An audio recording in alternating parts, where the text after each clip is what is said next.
Pour votre compréhension, l'audio qui suit a été modifié, donc la musique a été modifiée pour les droits d'auteur. Si vous voulez la musique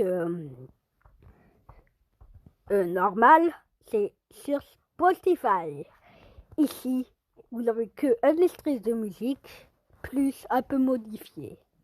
Merci de votre compréhension.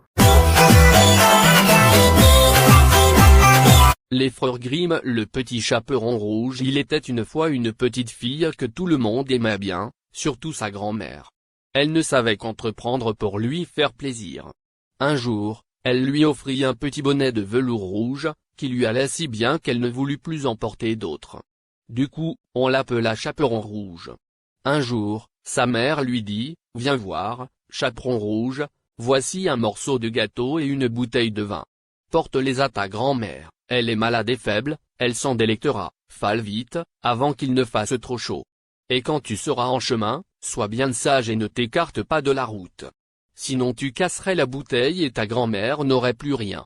Et quand tu arriveras chez elle, n'oublie pas de dire bonjour et ne va pas fureter, dans tous les coins. Je ferai tout comme il faut, dit le petit chaperon rouge à sa mère. La fillette lui dit au revoir. La grand-mère habitait loin, au milieu de la forêt, à une demi-heure du village. Lorsque le petit chaperon rouge arriva dans le bois, il rencontra le loup. Mais il ne savait pas que c'était une vilaine bête et ne le craignait point. « Bonjour, chaperon rouge, » dit le loup. « Bonjour, loup, » dit le chaperon rouge. « Où donne vas-tu sitôt, chaperon rouge ? » ?»« Moi chez ma grand-mère. » »« Que portes-tu dans ton panier ? » ?»« Moi du gâteau et du vin. Hier nous avons fait de la pâtisserie, et ça fera du bien à ma grand-mère. Ça la fortifiera. Où habite donc ta grand-mère, chaperon rouge ?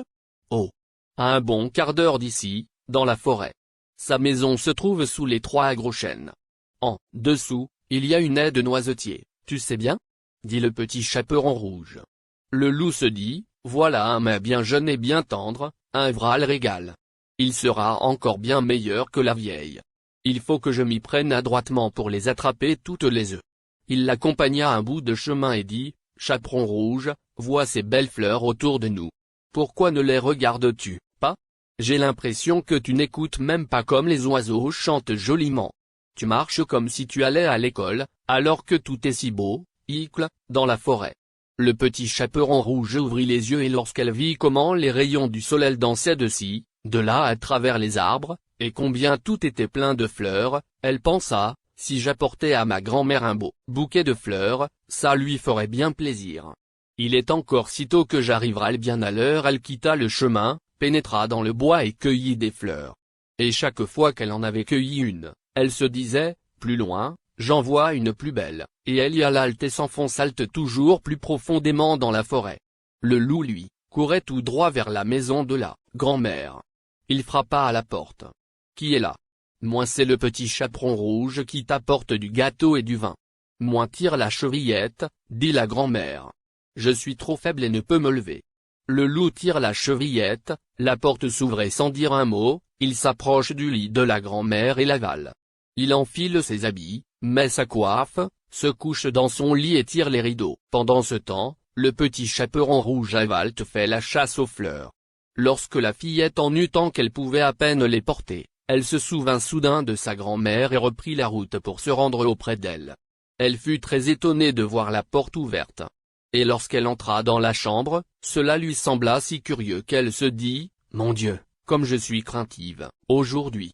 Et, cependant, d'habitude, je suis si contente d'être auprès de ma grand-mère. » Elle s'écria, « Bonjour. » Mais nulle réponse. Elle s'approche du lit et tira les rideaux. La grand-mère y était couchée, sa coiffe tirée très bas sur son visage. Elle avait fait bizarre. « Oh, grand-mère, comme tu as de grandes oreilles. Moins c'est pour mieux t'entendre. Moins oh. Grand-mère, comme tu as de grands yeux. Moins c'est pour mieux te voir. Moins oh grand-mère, comme tu as de grandes mains. Moins c'est pour mieux t'étreindre.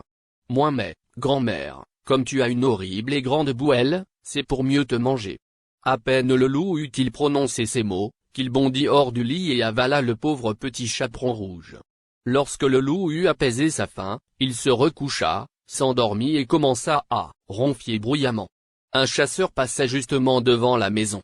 Il se dit comme cette vieille femme rend fiel, il faut que je voie si elle a besoin de quelque chose. Il entre dans la chambre et quand il arrive devant le lit, il voit que c'est un loup qui y est couché. « Hâte, c'est toi, bandit !» dit-il. « Voilà bien longtemps que je te cherche. » Il se prépare à faire feu lorsque tout à coup l'idée lui vient que le loup pourrait bien avoir avalé la grand-mère et qu'il serait peut-être encore possible de la sauver. Il ne tire pas, mais prend des ciseaux et commence à ouvrir le ventre du loup endormi. À peine avait-il donné quelques coups de ciseaux qu'il aperçoit le chaperon rouge.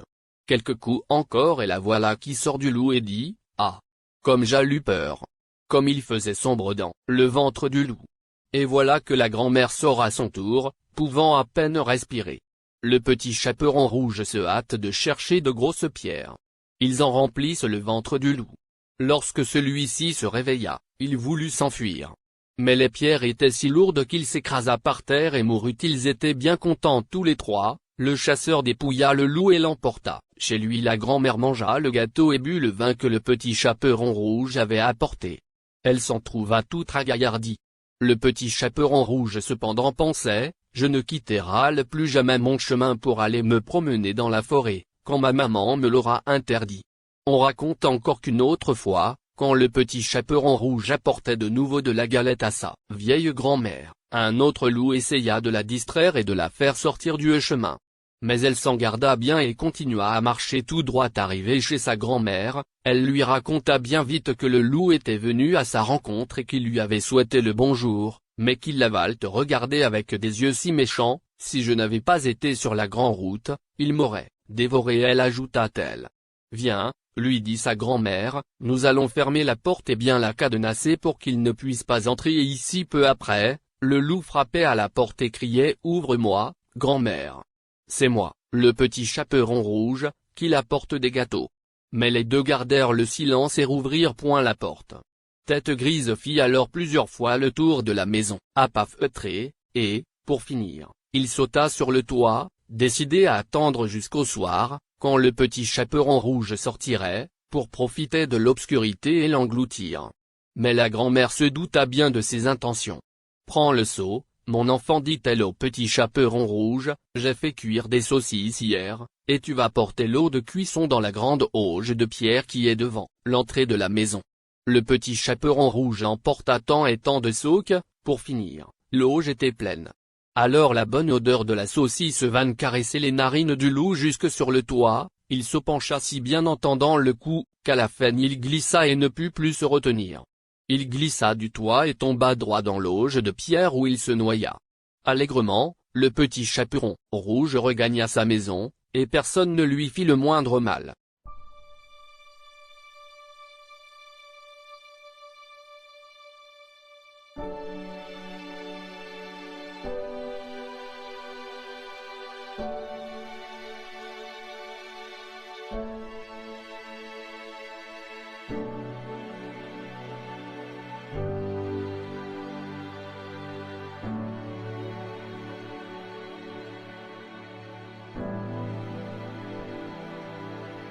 Regarde, l'Ukraine vit son pire cauchemar. Pourquoi tant de haine, tant de mal? Le monde n'a pas besoin de ça. C'est bien triste d'en arriver là.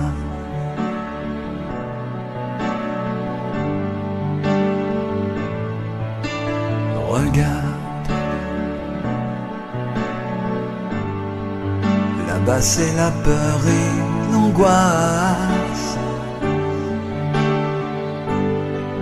Difficile de vivre sous un toit. Et le bruit intense des soldats. On ne peut pas laisser ça comme ça.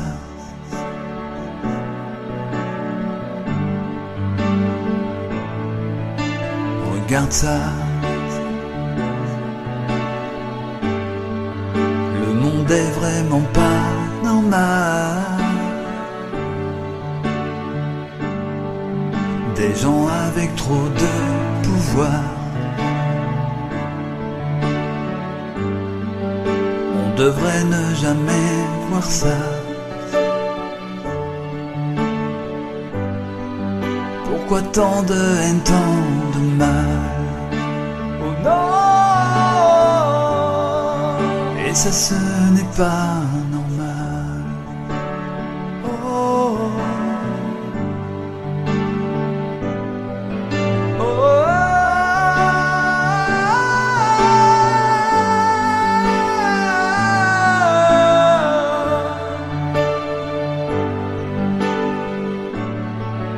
et ça, ce n'est pas normal.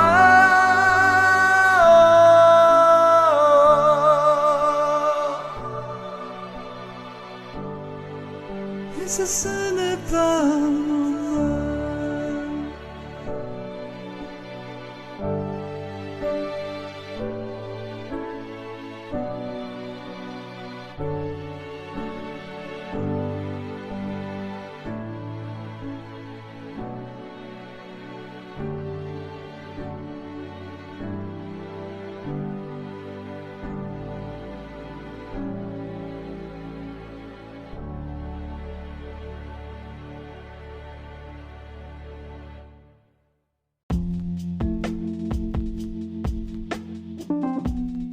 SCP-3640 évadez-vous de la maison de la souris. Procédure spéciale de confinement. Il est conseillé à tout le personnel de la Fondation d'éviter de lire des brochures pour des visites autoguidées dans l'État de Floride, et d'apporter ces brochures, qu'ils trouvaient à leur service d'archives locales pour les transférer à la force opérationnelle mobile Lambda 12, lutte antiparasitaire.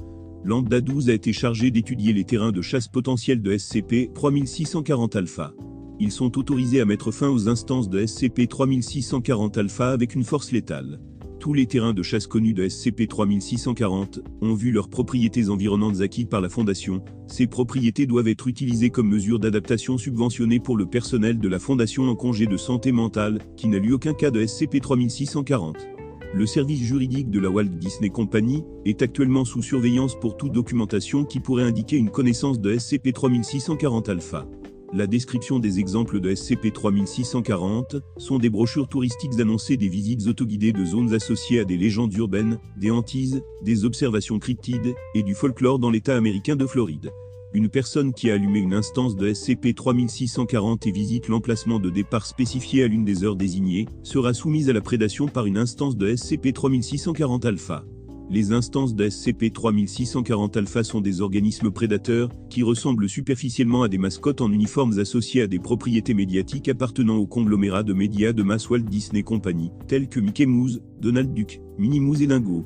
Bien qu'ils soient endémiques et nécessaires, dans tout l'État de Floride, on observe que les cas de SCP-3640-Alpha ne chassent qu'aux heures et aux lieux spécifiés dans SCP-3640.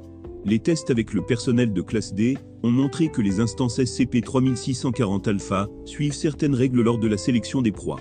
Les instances de SCP-3640-Alpha n'aborderont que les individus qui ont lu SCP-3640. Si un membre d'un groupe n'a pas lu la brochure, alors les instances de SCP-3640-Alpha éviteront complètement le groupe. Si tous les membres d'un groupe ont lu la brochure, puis le nombre d'instances de SCP-3640-Alpha s'attaquant à le groupe sera équivalent au nombre de membres du groupe. Les instances de SCP-3640-Alpha ne poursuivront pas les proies qui traversent les frontières de l'État de Floride. On ne sait toujours pas comment les instances de SCP-3640-Alpha grandissent, se reproduisent ou consomment PrEC.